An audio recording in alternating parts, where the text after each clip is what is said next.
ആ ഉടുതുണിയെല്ലാം ഊരിയിട്ട് റോട്ടിൽ കൂടെ ഓടുന്ന ഒരു അവസ്ഥ ഒന്ന് ആലോചിച്ചു. പക്ഷേ ഈ പെൺകുട്ടി ഓരോ ദിവസം ആരും പറഞ്ഞിട്ട് ലിസൺ ചെയ്തിട്ട് കേൾക്കാതാവുമ്പോൾ സ്ട്രെസ് കൂടി അക്യൂട്ട് സൈക്കോസിസിലേക്ക് പോയി. മാനസികം എന്ന് കേൾക്കുമ്പോൾ തന്നെ നമ്മൾ കേട്ടുവെച്ചെന്താ ഭ്രാന്ത്, ഇൻസൾട്ട് ചെയ്യപ്പെടും, ഒറ്റപ്പെടുത്തും, കളിയാക്കപ്പെടും. ഈ ഒരു ഫിയർ നമ്മുടെ ഉള്ളിൽ പണ്ട് കാലം മുതലൊക്കെ ഉണ്ട്. ബ്രെയിൻ ഒരു ഓർഗനാണ്. ആ ഓർഗൻ ഉണ്ടാവുന്ന ഡാമേജ് ആണ് സൈക്കോസിസ്, സ്കിസോഫീനിയ എന്ന് പറയുന്ന സൈക്കാട്രിയിലെ അസുഖങ്ങളുടെ ഗണത്തിൽപ്പെടുന്നുണ്ട്. എന്താണ് ശരിക്കും ബോർഡർ ലൈൻ പേഴ്സണാലിറ്റി ഡിസോർഡർ അഥവാ BPD? സൂയിസൈഡ് ചെയ്യാനുള്ള ടെൻഡൻസിയും സെൽഫ് ഹാമിങ് ഭയങ്കരമായിട്ട് കൂടും. BPDയുടെ ഒപ്പം തന്നെ ചിലർക്ക് ഡിപ്രഷൻ കാണാം, ആങ്സൈറ്റി കാണാം, ബൈപ്പോളാർ ഡിസോർഡർ ചിലർക്കുണ്ട്, OCD കാണാം, ബോഡി ഡിസ്മോർഫിയ ഫോബിയ ഉണ്ട്. ചിലർ ഒരു പേഴ്സണോട് ഭയങ്കരമായിട്ട് അങ്ങ് അറ്റാച്ച് ആയി, എന്നാൽ ചിലർ മൾട്ടിപ്പിൾ റിലേഷൻഷിപ്പിലേക്കും പോകാറുണ്ട്. അതും BPDയിൽ കാണുന്നുണ്ട്. പലപ്പോഴും മൂഡ് സ്വിങ്സ് എന്നോ ദേഷ്യമെന്നോ പറഞ്ഞ് തള്ളിക്കളയുന്ന അവസ്ഥയ്ക്ക് പിന്നിൽ BPD എന്ന് പറയുന്ന ഒരു ഭീകരൻ ഒളിഞ്ഞിരിപ്പുണ്ട്. ഇന്ന് നമുക്ക് BPDയെ പറ്റി ആധികാരികമായി സംസാരിക്കാൻ ഡോക്ടർ ബിജു വർഗീസാണ് നമ്മളോടൊപ്പം ഉള്ളത്. Welcome doctor. Thank you. Doctor, മാനസികാരോഗ്യത്തെക്കുറിച്ച് മലയാളികളുടെ മനസ്സിൽ തെറ്റിദ്ധാരണയും ഭയവും ഉണ്ട്. ഇതെങ്ങനെയാണ് നമുക്ക് മാറ്റിയെടുക്കാൻ കഴിയുക? തെറ്റിദ്ധാരണയുണ്ട്, ഭയമുണ്ട്. അതെ, സമൂഹത്തിലൊരു സ്റ്റിഗ്മയുണ്ട്. അതായത് നമുക്കിപ്പോൾ ഈ ശാരീരിക പ്രോബ്ലങ്ങളുണ്ടല്ലോ, ക്യാൻസർ വന്നാൽ പോലും നമ്മൾ പറയും എനിക്ക് ക്യാൻസർ ആണെന്ന് പറയും. ഹാർട്ട് അറ്റാക്ക് വന്നു, മയോകാർഡ് ഇൻഫ്രാക്ഷനാണ് അതിൻ്റെ ട്രീറ്റ്മെൻറ്റ് ഉണ്ട്. അത് നമ്മൾ ചോദിക്കുമ്പോൾ പ്രൗഡായിട്ട് പറയും. പക്ഷെ നമ്മൾ മാനസികം എന്ന് കേൾക്കുമ്പോൾ തന്നെ നമ്മൾ കേട്ടുവെച്ചെന്താ ഭ്രാന്ത്. അതെ, സമൂഹത്തിൽ ഇൻസൾട്ട് ചെയ്യപ്പെടും, ഒറ്റപ്പെടുത്തും, കളിയാക്കപ്പെടും. ഈ ഒരു ഫിയർ നമ്മുടെ ഉള്ളിൽ പണ്ട് കാലം മുതലൊക്കെ ഉണ്ട്.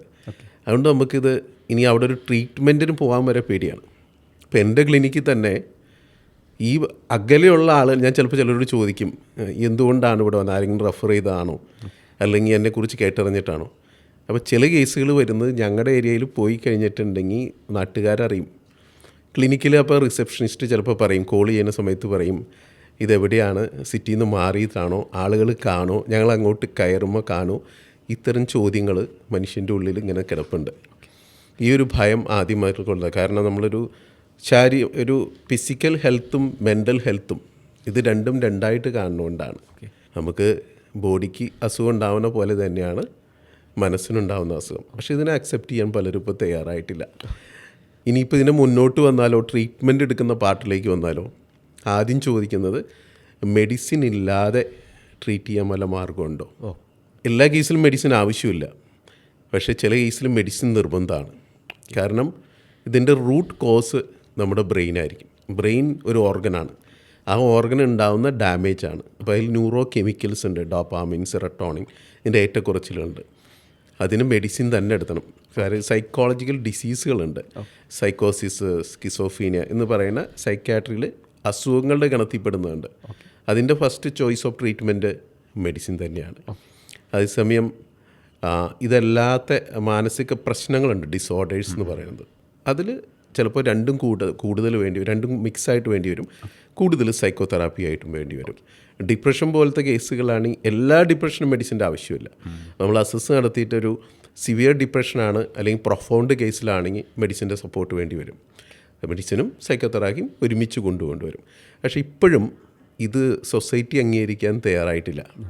എൻ്റെ അടുത്ത് വന്ന ഒരു കേസിൻ്റെ ഉദാഹരണം വേണമെങ്കിൽ പറയുകയാണെങ്കിൽ, ഇതേപോലെ ആ പെൺകുട്ടി പറയുന്നുണ്ട് എനിക്ക് എന്തോ പ്രശ്നങ്ങളുണ്ട്, എനിക്കൊരു ഡോക്ടറെ കാണണം.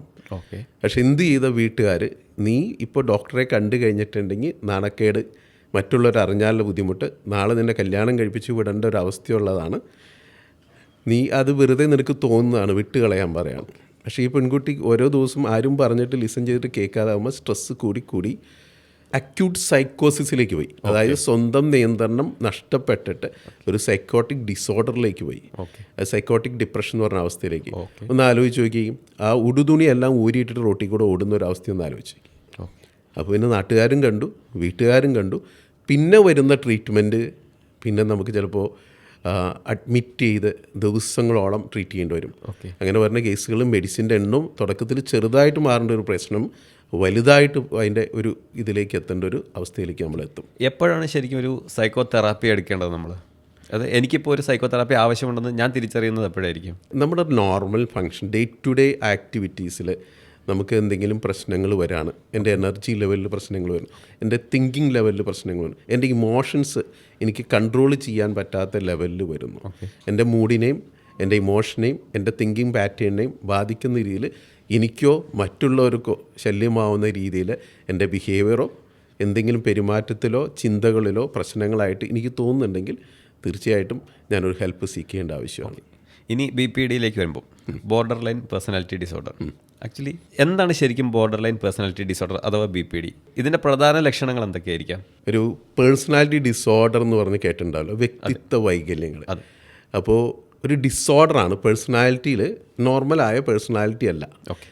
അങ്ങനെയുള്ളൊരു നമുക്ക് പേഴ്സണാലിറ്റി ഡിസോർഡറിലൊരു 10 ടൈപ്സ് ആയിട്ട് പറയുന്നുണ്ട്. ക്ലസ്റ്റർ ABC എന്നും പറഞ്ഞ് തിരിച്ചിട്ടുണ്ട്. അതിൽ വൺ ഓഫ് ദി പേഴ്സണാലിറ്റി ഡിസോർഡറാണ് ബോർഡർ ലൈൻ പേഴ്സണാലിറ്റി ഡിസോർഡർ.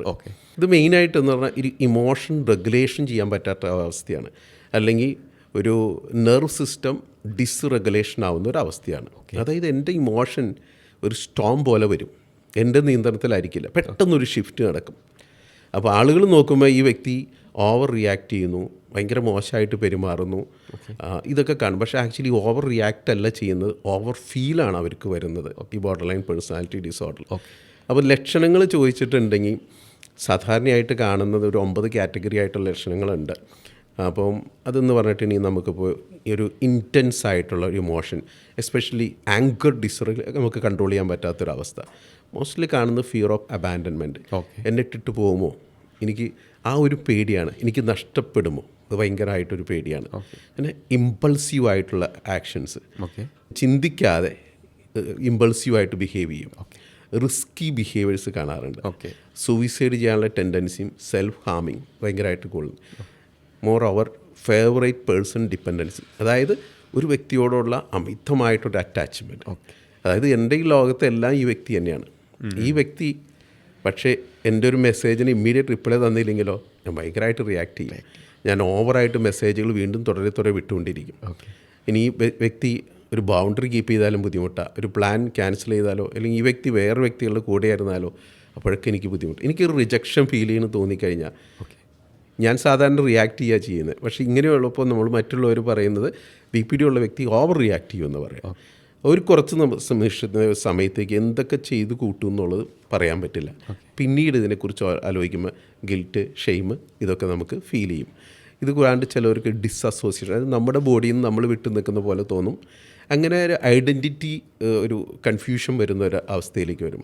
പിന്നെ ക്രോണിക് ആയിട്ടുള്ള എംപ്റ്റിനെസ്, ഒരു ഹോളോ മൈൻഡ്, ഭയങ്കരമായിട്ടുള്ള ലോൺലെസ്. ഈ ലോൺലെസ്സിനെ ബ്രേക്ക് ചെയ്യാനാണ് നമ്മൾ ആരെങ്കിലുമായിട്ട് അറ്റാച്ച് ആവുന്നത്. ഈ പറഞ്ഞ വ്യക്തി എന്നിൽ നിന്ന് അകന്ന് നിൽക്കുമ്പോൾ എനിക്ക് വീണ്ടും ഒരു എക്സ്ട്രീം ലോൺലെസ് വരും.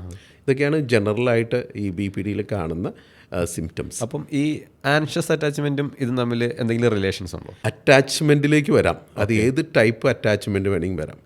അത് ചിലപ്പോൾ ഈ BPD ഉള്ള എല്ലാവരും ഒരേപോലെയല്ല ബിഹേവ് ചെയ്യുന്നത്. ചിലർ ഒരു പേഴ്സണോട് ഭയങ്കരമായിട്ട് അങ്ങ് അറ്റാച്ച് ആയിപ്പോവും. എന്നാൽ ചിലർ മൾട്ടിപ്പിൾ ഇതിലേക്കും പോകാറുണ്ട്, റിലേഷൻഷിപ്പിലേക്കും പോകാറുണ്ട്. അതും BPD-യിൽ കാണുന്നുണ്ട്. എങ്ങനെ അറ്റാച്ച് ചെയ്തപ്പെട്ടാൽ അറ്റാച്ച്മെൻറ്റ് ഇഷ്യൂസ് കൂടുതലാണ് ഇവർ. പെട്ടെന്ന് അറ്റാച്ച് ചെയ്യപ്പെടും. മറ്റുള്ള നമ്മൾക്കൊരു വ്യക്തിയെ അറ്റാച്ച് ചെയ്യണമെങ്കിൽ ചിലപ്പോൾ നമുക്കിഷ്ടമായി പതുക്കെ അറ്റാച്ച് ചെയ്യണമെങ്കിൽ ചിലപ്പോൾ BPD ഉള്ളവർ പെട്ടെന്നായിരിക്കും അറ്റാച്ച് ചെയ്യപ്പെടുന്നത്. അത് ഈ പറഞ്ഞ രീതിയിൽ അവരുടെ ആങ്സൈറ്റി ഉണ്ടോ അല്ലെങ്കിൽ അവരുടെ ലോൺലെസ് ഉണ്ടോ, എനി റീസൺ കൊണ്ടായിരിക്കാം ഈ അറ്റാച്ച് ചെയ്യപ്പെടുന്നത്. സാധാരണ ഒരു മൂഡ് സ്വിങ്സും BPD സിംറ്റംസും എങ്ങനെയാണ് ഡിഫറൻഷ്യേറ്റ് ചെയ്യപ്പെടുന്നത്? മൂഡ് സ്വിങ്സ് നമുക്ക് പലപ്പോഴും വരാം. സാധാരണ വ്യക്തിക്ക് മൂഡ് സ്വിങ്സ് വരാം. പിന്നെ ഈ ബൈപോളർ ഡിസോർഡർ കുറിച്ച് കേട്ടിട്ടുണ്ടാവും. അങ്ങനെയുള്ളവർക്ക് മൂഡ് ഭയങ്കരമായിട്ട് വ്യത്യാസങ്ങളുണ്ടാവും. BPD-യിലുള്ളവരുടെ മൂഡ് സ്വിങ്സ് മിക്കപ്പോഴും എന്തെങ്കിലും ഒരു ട്രിഗറായിട്ട് കണക്റ്റ് ആകും. മിക്കവാറും ഒരു റിലേഷൻഷിപ്പ് ഇഷ്യൂസ് എന്തെങ്കിലുമൊക്കെ ആയിട്ട് എന്തെങ്കിലും ഒരു ട്രിഗർ സാധാരണ കാണാറുണ്ട്. ഈ ട്രിഗറിൻ്റെ ശേഷമാണ് ഈ മൂഡിലുണ്ടാകുന്നത്. പെട്ടെന്നൊരു ഷിഫ്റ്റാണ് സംഭവിക്കുന്നത്. അത് ചില സമയത്ത് എൻ്റെ മൂഡ് ഒരു മൂഡിൽ നിന്ന് വേറൊരു മൂഡിലേക്ക് പെട്ടെന്ന് ഷിഫ്റ്റ് ആവുന്നു. മറ്റുള്ളവർക്ക് വ്യക്തമായ റീസൺസ് ഉണ്ടാകും സാധാരണക്കാർക്ക് ഒരു മൂഡ് സ്വിങ് വരുന്നത്. ഇത് ചില സമയത്ത് ഒരു ട്രിഗർ ബേസ്ഡുള്ള ഷിഫ്റ്റ് ആയിരിക്കും. പക്ഷേ ബൈപോളറിൽ ഉണ്ടാവുന്ന ട്രിഗർ വേണമെന്നൊന്നുമില്ല.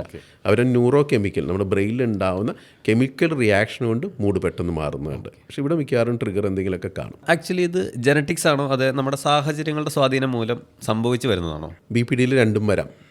ജനറ്റിക്കലായിട്ട് നമ്മുടെ പാരൻസിൽ ആർക്കെങ്കിലും BPD ഉണ്ടോ അല്ലെങ്കിൽ സൈക്കാട്രിക്കായിട്ട് പ്രോബ്ലംസ് ഉണ്ടെങ്കിൽ അത് ജനറ്റിക്കായിട്ടും സാധ്യതകളുണ്ട്. പക്ഷേ എൻ്റെ അടുത്ത് വരുന്ന മിക്ക കേസുകളിലും ഞാൻ കണ്ടിട്ടുള്ളത് അവരുടെ ചൈൽഡ്ഹുഡിലുള്ള ട്രോമ, അത് ഭയങ്കരമായിട്ട് അതിന് കാരണം ഉണ്ടായിട്ടുണ്ട്. പിന്നെ അബ്യൂസുകൾ, സെക്ഷൽ ഇമോഷണൽ, ഫിസിക്കൽ അബ്യൂസുകൾ, പിന്നെ ചൈൽഡ്ഹുഡിലുണ്ടായ റിജക്ഷൻസ്, ഒറ്റപ്പെടൽ, ഓക്കെ, ലേബലിംഗ് ചെയ്യൽ, പിന്നെ ഓവർ ക്രിട്ടിക്കലായിട്ടുള്ള പാരൻറ്റിങ്, ഓവർ പ്രൊട്ടക്റ്റീവായിട്ടുള്ള പാരൻറ്റിങ്, കുട്ടിക്കാലത്ത് ആരും ഇല്ലാതിരുന്ന ഒരവസ്ഥ, നെഗ്ലക്റ്റ് ചെയ്യപ്പെട്ടിട്ടൊരു കുട്ടിക്കാലം, ഇങ്ങനെയുള്ളവരിൽ അതെല്ലാം ആ കുട്ടിയെ സംബന്ധിച്ച് സേഫ് അല്ല, ഇൻസെക്യൂർ അല്ല. ഈ സിറ്റുവേഷനിൽ ഇത് ഭയങ്കരമായിട്ട് കാരണം ഉണ്ടാവാറുണ്ട്. ഓക്കെ. ഈ BPDക്ക് നമുക്ക് ഫലപ്രദമായ ചികിത്സാ രീതികൾ ഏതൊക്കെയാണ്? BPDയിൽ ഇപ്പം നിലവിലുള്ളത് ഡയലക്റ്റിക്കൽ ബിഹേവിയർ തെറാപ്പി, അതായത് DBT എന്ന് പറയുന്ന തെറാപ്പിയാണ് ഏറ്റവും സക്സസ് ആയിട്ട് ഇപ്പോൾ നിലവിലുള്ളത്. ഓക്കെ. പക്ഷേ ഇതിൻ്റെ ഒപ്പം തന്നെ ഇപ്പം എൻ്റെ ക്ലിനിക്കിലൊക്കെ ആണെങ്കിൽ ഞാൻ ഇതിൻ്റെ ഒപ്പം തന്നെ നമ്മൾ സ്കീമ തെറാപ്പി, അല്ലെങ്കിൽ inner child healing, trauma focus therapy, somatic therapy, ഇതെല്ലാം മിക്സ് ചെയ്തിട്ട് ഒരു കോംപ്രഹെൻസീവ് അപ്രോച്ചാണ് ചെയ്യുന്നത്. പിന്നെ ഇതിൻ്റെ ഒപ്പം തന്നെ ചിലർക്ക് മെഡിക്കേഷൻ ആവശ്യമില്ല. എല്ലാവർക്കും BPDക്ക് ശരിക്കും മെഡിക്കേഷൻ ആവശ്യമില്ല. പക്ഷേ BPDയുടെ ഒപ്പം തന്നെ ചിലർക്ക് ഡിപ്രഷൻ കാണാം, ആങ്സൈറ്റി കാണാം, ബൈപ്പോളാർ ഡിസോർഡർ ചിലർക്കുണ്ട്, OCD കാണാം, ബോഡി ഡിസ്മോർഫിയ ഫോബിയ ഉണ്ട്, അങ്ങനെ ADHD ഉള്ളവരുണ്ട്. അപ്പോൾ ആ ഒരു പർട്ടിക്കുലർ കണ്ടീഷന് മാത്രമാണ്, ഒരു ഡിസോർഡറിൻ്റെ ഒപ്പം തന്നെയുള്ള മറ്റ് ഡിസോർഡറിനാണ് ട്രീറ്റ്മെൻറ്റ് ആവശ്യമുള്ളത്. കാരണം BPD ഒരു പേഴ്സണാലിറ്റിയാണ്. അപ്പോൾ ഒരു പേഴ്സണാലിറ്റി ട്രൈറ്റാണ്. ട്രൈറ്റ് എന്ന് പറഞ്ഞു കഴിഞ്ഞാൽ ഒരു യുണീക്ക് ആയിട്ടുള്ള നിങ്ങളുടെ ഒരു തിങ്കിങ് ബിഹേവിയർ, ഒരു ഫീലിങ്സ്, ഇമോഷൻസ്, ഇതെല്ലാം കൂടി നിങ്ങളൊരു യുണീക്ക് ക്യാരക്ടറായിട്ട് മാറ്റുന്നു. അത് നിങ്ങളുടെ ഒരു പേഴ്സണാലിറ്റി ആയിട്ട് മാറുന്നു. അപ്പോൾ അതിന് നമുക്ക് മെഡിക്കേഷൻ വർക്ക് ചെയ്യില്ല. എത്ര കാലം ചികിത്സ ചെയ്യേണ്ടി വരും, അല്ലെങ്കിൽ ആ ഒരു ഡ്യൂറേഷൻ? അതുപോലെ തന്നെ ഇത് കംപ്ലീറ്റ് ആയിട്ട് നമുക്ക് ക്യൂർ ചെയ്യാൻ പറ്റുമോ? ക്യൂർ ചെയ്ത് കഴിഞ്ഞാൽ ഇത് തിരിച്ച് വരാനുള്ള സാധ്യത ഉണ്ടാവും? BPD എന്ന് പറഞ്ഞാൽ ഞാൻ പറഞ്ഞല്ലോ ഒരു പേഴ്സണാലിറ്റി ട്രൈറ്റാണ്. ഓക്കെ. അപ്പോൾ ഈ ട്രൈറ്റ് ഡിപ്പെൻസ് ആണ്. എത്ര നാൾ വേണമെന്ന് പറഞ്ഞിട്ടുണ്ടെങ്കിൽ സാധാരണ ഡിപ്രഷൻ നമുക്ക് ആവറേജ് ഒരു 12-16 സെക്ഷനൊക്കെ വേണമെങ്കിൽ, ഒരുവിധം ചെറിയ ഡിപ്രഷനൊക്കെ ആണെങ്കിൽ, ക്രോണിക് അല്ലാത്തത് ഒരു OCD പോലത്തെ കേസുകളാണെങ്കിൽ നമുക്കൊരു ആവറേജ് 30 സെഷനൊക്കെ വേണം. ഇവിടെ നല്ല പോലെ സെഷൻസ് വേണ്ടി വരും. നമുക്കിപ്പോൾ സ്റ്റെപ്പ് ബൈ സ്റ്റെപ്പായിട്ടാണ് ഇവരെ ആ പഴയ കണ്ടീഷനിലേക്ക് തിരിച്ചു വരുന്നത്. നമ്മളിവരെ പ്രിപ്പയർ ആകുന്നത് ഇമോഷൻസെ റെഗുലേറ്റ് ചെയ്യാൻ എങ്ങനെ മാനേജ് ചെയ്യുന്നു, ഡിസ്ട്രസ് ടോളറൻസ് എങ്ങനെ ചെയ്യുന്നു, മൈൻഡ്ഫുൾനെസ് പ്രാക്ടീസിലൂടെ കൊണ്ടുവന്ന് ഹെൽത്തി റെസ്പോൺസിലേക്ക് എത്തിക്കുക എന്നുള്ളതാണ്. അപ്പോൾ അതിന് കുറച്ച് ടൈം എടുക്കും. സെഷൻസ് കണ്ടിന്യൂ ആയിട്ട് അറ്റൻഡ് ചെയ്യേണ്ടി വരും. ചില സമയത്ത് ചില സംഗതികൾ റിലാപ്സ് ട്രിഗർ വരുമ്പോൾ സപ്പോർട്ട് ആവശ്യമായിട്ടുണ്ട്. പക്ഷേ തുടക്കത്തിൽ നമ്മൾ കണ്ടിന്യൂ ആയിട്ട് സെഷൻ ആണെങ്കിൽ പതുക്കെ സെഷൻ കുറച്ച് കാലയളവ് നീട്ടും. 2 വീക്സിലാവും, 1 മന്തിലാവും, ചിലപ്പോൾ ഈവൻ 3 മന്ത്സിലൊരു സെഷൻ മതിയാവും. അവർക്ക് ഇടയ്ക്ക് ഒരു പുഷ് ആവശ്യമാണ്, ഒരു സപ്പോർട്ട് ആവശ്യമാണ്. അങ്ങനെ സ്വന്തമായിട്ട് അവരുടെ കാര്യം മാനേജ് ചെയ്യാനും അവർ ഇമോഷനെ കൺട്രോൾ ചെയ്യാനും പ്രാപ്തനായി കഴിയുമ്പോൾ ഈ സെഷൻസ് നിർത്തുക. അതേപോലെ തന്നെ അവരുടെ റൂട്ട് കോസുകളായ ട്രോമ അത് കറക്റ്റ് ചെയ്ത് കഴിഞ്ഞാൽ ചിലപ്പോൾ അവരുടെ പ്രോബ്ലം നോർമലായി മാറും. അല്ലെങ്കിൽ ചൈൽഡ്ഹുഡിലുണ്ടായ ഈ ഒരു അവർ റിജക്റ്റ് ചെയ്യപ്പെട്ട, നെഗ്ലക്റ്റ് ചെയ്യപ്പെട്ട, ഇഗ്നോർ ചെയ്യപ്പെട്ട കുട്ടിക്കാലത്തിലെ ഇഷ്യൂസ് കറക്റ്റ് ചെയ്താൽ അവർ ഈ പറഞ്ഞ പ്രശ്നങ്ങൾ മാറി അവർ നോർമൽ ലൈഫിലേക്ക് പോകും. അതോടുകൂടി അവരുടെ ട്രീറ്റ്മെൻറ്റ് തീർന്നു. ഓക്കെ. അപ്പോൾ ഇത് തിരിച്ചു വരാനുള്ള സാധ്യതകൾ വളരെ കുറവാണ്. നീ വന്നാൽ പോലും അവർക്ക് പഴയ പോലെ അവർ ബിഹേവ് ചെയ്യില്ല. കാരണം അവർക്ക് സ്വയം മാനേജ് ചെയ്യാനുള്ള അവസ്ഥയിലേക്ക് അവരെത്തിയിട്ടുണ്ടാവും. അല്ലെങ്കിൽ വളരെ കുറച്ച് കേസുകളിൽ മാത്രം അത്ര സ്ട്രോങ് ആയിട്ട് ട്രിഗർ വന്നു കഴിഞ്ഞാൽ എന്നാലും പഴയ പോലെയൊന്നും റിയാക്ട് ചെയ്യില്ല. അവരെ മാനേജ് ചെയ്യാൻ. പക്ഷെ ഒരു കുഴപ്പമെന്ന് വെച്ചാൽ മിക്ക BPDയിലുള്ളവരും എല്ലാവരും തന്നെ ട്രീറ്റ്മെൻറ്റ് എടുക്കാറില്ല. ചിലർ എൻ്റെ ക്ലിനിക്കിൽ വന്ന് ചിലപ്പോൾ 1 സെഷൻ എടുക്കും, 2 സെഷൻ എടുക്കും. അത് കഴിഞ്ഞിട്ട് പിന്നെ വരണമെന്നില്ല. കാരണം തുടർച്ചയായിട്ട് സെഷൻ എടുക്കാനുള്ള പേഷ്യൻസ് അവർക്ക് കാണില്ല.